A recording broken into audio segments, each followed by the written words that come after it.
ঠিক আছে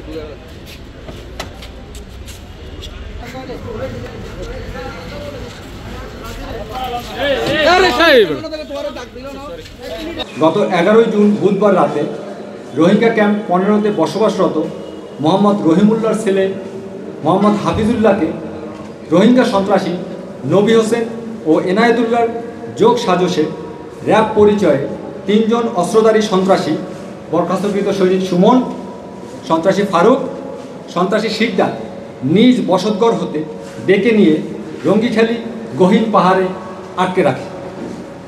পরবর্তীতে অজ্ঞাত স্থান থেকে সন্ত্রাসীরা ভিকটিমের পরিবারের নিকট 15 লক্ষ টাকা মুক্তিপণ দাবি করেন। অপহরণের সংবাদ প্রাপ্তির পরক্ষণেই র্যাব 15 এর একটি চৌকস আভিযানিক দল গত 13 জুন শুক্রবার রঙ্গিখালিতে অপহরণের অন্যতম প্রধান হোতা কুখ্যাত ডাকাত শাহ আলমের বাড়িতে হানা দিয়ে বান্ডেল থাকলে প্রতি সেনমানিতে টাকা বাঁচবে। বিকাশ সেনমানি বান্ডেল কিনে জিতুন প্রতি লেনদেনে। আফ্রিদি ও আব্দুল গফুর নামে 2 জন সন্দেহভাজনকে আটক করতে সক্ষম হয়। র্যাবের গোয়েন্দা কার্যক্রম আরও বৃদ্ধি করে গত 14 জুন শনিবার মরিচা বাজার থেকে অপহরণের মূল হোতা বরখাস্তকৃত সৈনিক মোহাম্মদ সুমন মুন্সিকে আটক করতে সক্ষম হয়।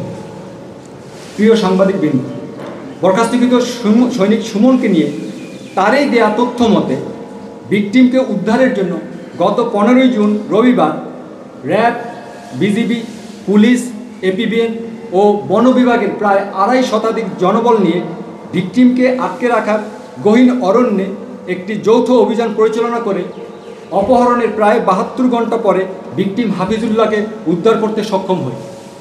এরই সাথে একটি দেশীয় আগ্নেয়াস্ত্র, 3 রাউন্ড অ্যামুনিশন ও র্যাবের ইউনিফর্ম ও একটি ওয়াকিটকি উদ্ধার করতে সক্ষম হয়েছে। এই বিষয়ে আমি আপনাদেরকে ওই দিনেই বিস্তারিতভাবে ব্রিফ করেছিলাম। আটককৃত সন্ত্রাসীদের তথ্য মতে আমরা গোয়েন্দা কার্যক্রম আরও বেগবান করি এবং গত 27 জুন শুক্রবার হাফিজুল্লাহ অপহরণের সাথে প্রত্যক্ষভাবে জড়িত কুখ্যাত ডাকাত শিকদারকে গ্রেপ্তার করতে সক্ষম হই। শিকদারের দেয়া তথ্য মতে আমরা গতকালকে উখিয়ার মরিচা এলাকায় নিজ বাড়ি থেকে সন্ত্রাসী ফারুককে আটক করতে সক্ষম হই। ফারুকের কাছ থেকে অপহরণের ব্যবহৃত 4টি র্যাবের ইউনিফর্ম, একটি র্যাবের ফেক আইডি কার্ড, একটি হ্যান্ডকাপ, একটি বিদেশি পিস্তল, 2টি দেশীয় আগ্নেয়াস্ত্র, 10 রাউন্ড তাজা অ্যামুনিশন, 11 রাউন্ড এমটি কার্টিস এবং একটি চাকু উদ্ধার করতে সক্ষম হল। এই সমস্ত আইটেমগুলো আমরা পাশের টেবিলে প্রদর্শন করে রেখেছি, আপনারা দেখে নেবেন প্লিজ। আমরা সন্ত্রাসীদেরকে জিজ্ঞাসাবাদে জানতে পারি বরখাস্তকৃত সৈনিক সুমন র্যাবে চাকুরির অভিজ্ঞতাকে কাজে লাগিয়ে কয়েক বছর আগে ঢাকার মিরপুরের শাহ আলী মার্কেট থেকে র্যাবের ইউনিফর্মগুলো তৈরি করেছিল।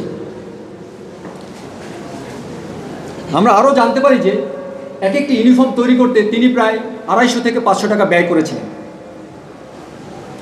সন্ত্রাসীরা বর্ণিত ইউনিফর্মগুলো ব্যবহার করে বিভিন্ন সময় র্যাবের পরিচয় অপহরণ করে আসছিল। আপনারা সবাই জানেন যে রাষ্ট্রীয় বাহিনী কর্তৃক ব্যবহার করা যে পোশাকাদি আছে, এই পোশাকাদি ব্যক্তিগত পারপাজে কেউ ব্যবহার করতে পারবে না কিংবা প্রস্তুত করতে পারবে না। এটা একটি আইনত নিষিদ্ধ।